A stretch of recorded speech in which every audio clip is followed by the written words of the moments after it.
వచ్చింది కదా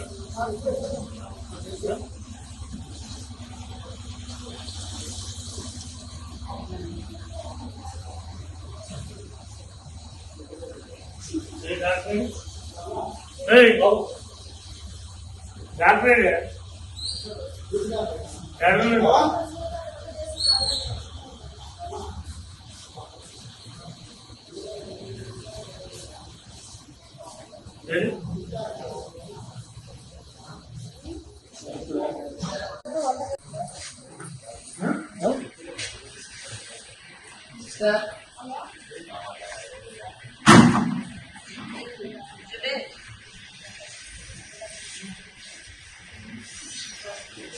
duty doctor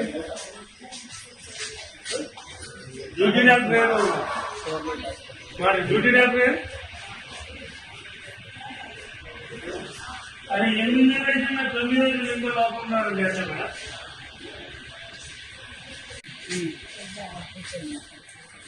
ఎన్నిటి clean చేస్తారు మీరు మన ఉద్యోగం ఎన్ని క్లీన్ చేస్తారు 9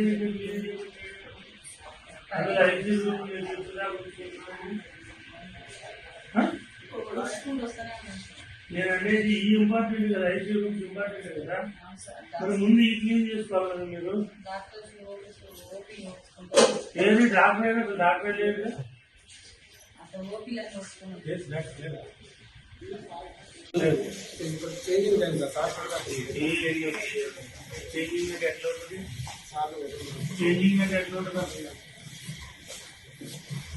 చేంజింగ్ అంటే ఏంటంటున్నా వచ్చిన తర్వాత వచ్చి పోవడం కదా, రాకముందు ఎట్లా పోతారు, పొద్దు నుంచే లేదని చెప్తున్నా.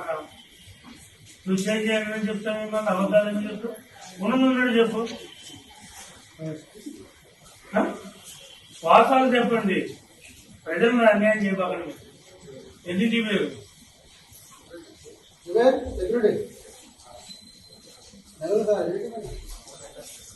ఆయన ఎన్నింటి పోయినంటే ఫోన్ ఎత్తలేదు. మీ ఇంట్లో వాళ్ళకి జరిగింది ఇంతే మాట్లాడతా. మీ ఇంట్లో ఏదైనా ప్రాబ్లం అయితే డ్యూటీ డాక్టర్ ఉన్నాడు, ఎట్లా మేనేజ్ చేస్తారు మీరు? ఎన్ని రాలేదు వాళ్ళు, రాత్రి రాలే,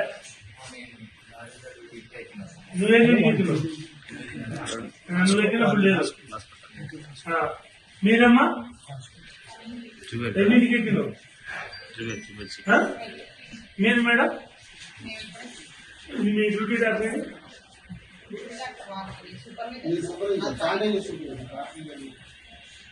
డాక్టర్ లేడు. ఎవరు డాక్టర్ అవుతుంది?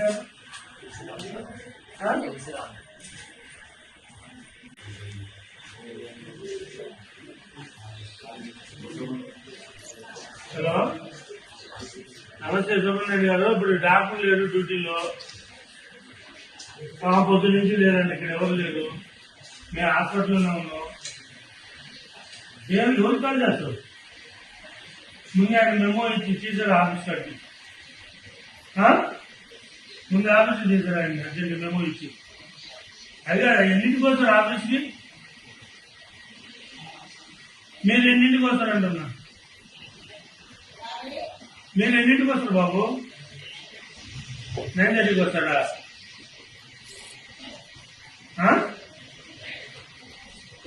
అది కాదా, మీరు డ్యూటీలో డాక్టర్ లేకుండా ఎవరు లేకుండా పేషెంట్ కూర్చోబెట్టి వాళ్ళు 9 క్లీనింగ్ చేయకపోతే, ఐసీ రూమ్ కూడా క్లీన్ చేయకపోతే ఎట్లా జరుగుతుంది? గవర్నమెంట్ హాస్పిటల్కి ఎవరు వస్తారా?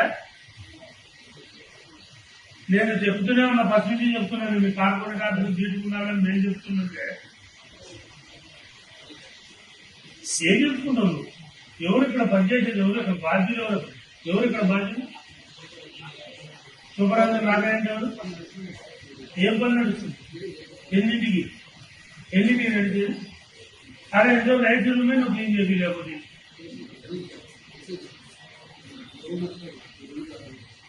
అసలు పొద్దున్న 7 హాస్పిటల్ అంటే ఎట్లుండాలా? ముందు పెట్టుకునేది ఎట్లుండాలి హాస్పిటల్? అరే గవర్నమెంట్ ఏమి ఇవ్వట్లేదు మీకు, మీ జేబులో డబ్బులు ఖర్చు పెట్టట్లేదు కదా. అసలు ముందు ఎవరు ఐసీ రూమ్ క్లీన్ చేస్తే వేరే తీసుకోవాలి కదా. ఎవరు నాకు తెలియదు అంటే ఫోన్ మాట్లాడుకుంటే పక్కకపోతే గవర్నమెంట్ హాస్పిటల్ కూడా అది మీ సొంతం అనుకురా. ప్రజలకు ఏం సమాధానం చేస్తారు మీరు?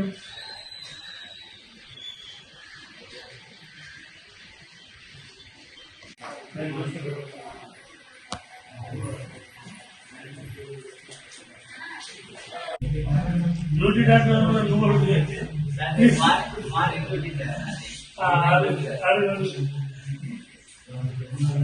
మీరు ఆపండి అన్న, వీడియోస్ ఆపండి.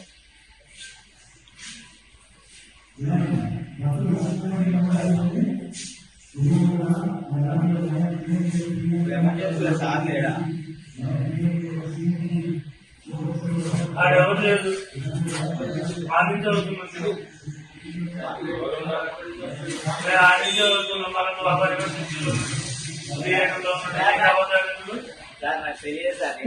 తెలియదని చెప్పాలి. నువ్వు ఎమర్జెన్సీలో నేను చెప్పినాను అంటే అబద్ధాన్ని నువ్వు అబద్ధాన్ని కట్టుకొస్తున్నా. లేకపోతే మీకు ప్రాబ్లం వచ్చినా నేను చెప్పాల్సి వస్తుంది. మీకు ఒక ఎమర్జెన్సీ డిప్యూటీ చెప్తాడు, అప్పుడు సరిపోతా. మీరు ఒక అబద్ధాన్ని కప్పుకొచ్చిన 10 అబద్ధాలు రావాల్సి వస్తుంది. రేపొద్దున ఆ అబద్ధం మనకి ఎదురైతే ఎప్పుడుందో అప్పుడు చరాలు. మీరు చేసేది ఏం లేదు.